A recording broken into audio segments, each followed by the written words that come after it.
काम वर्षम पर्जन्य सर्वकामुदुधामहे शीशिचु समा वज्रान गावयो पयशोधस्वती मृदा। यानी युधिष्ठिर के राज्य में आवश्यकता अनुसार यथेष्ट वर्षा होती थी। अभी नहीं जैसे कभी ओलावृष्टि तो कभी सुखाड़ तो कभी दहाड़ तो कभी कुछ।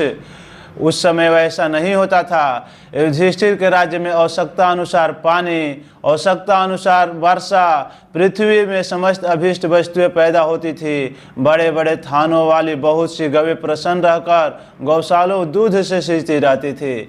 यानी जिस वस्तु का जितना ज़रूरत हो उतना ही उस वस्तु की प्राप्ति होती थी, न तो अत्यधिक और न ही कम। इस प्रकार से युधिष्ठिर का राज्यपाठ चलने लगा। नाद समुद्रा गिरय सस्वन पति विरुध फलंत युषधय सर्वा कामनवंतु तस्य वै।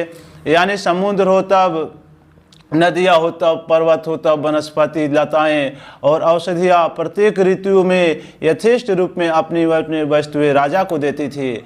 आज कलयुग युग के जैसे नहीं, सीजन में कोई कुछ हो रहा है, कभी कुछ, कभी ज़्यादा वृष्टि तो कभी भूख से लोग तड़प रहे हैं, कभी भूख से कोई खाते खाते मर रहा है, वो कोई बिना खिले मर रहा है। तो इस प्रकार से उस समय नहीं थे। वस्तुएं राजा को जो भी वस्तुएं जिसको ज़रूरत होती थी यथा निश्चित वस्तु के अनुसार मिलता था।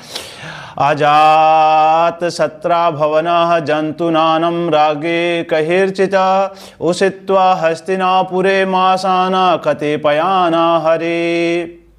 यानी अजात शत्रु महाराज युधिष्ठिर के राज्य में किसी प्राणी को कभी भी आधि व्याधि अथवा दैविक भौतिक और आत्मिक क्लेश नहीं होते थे।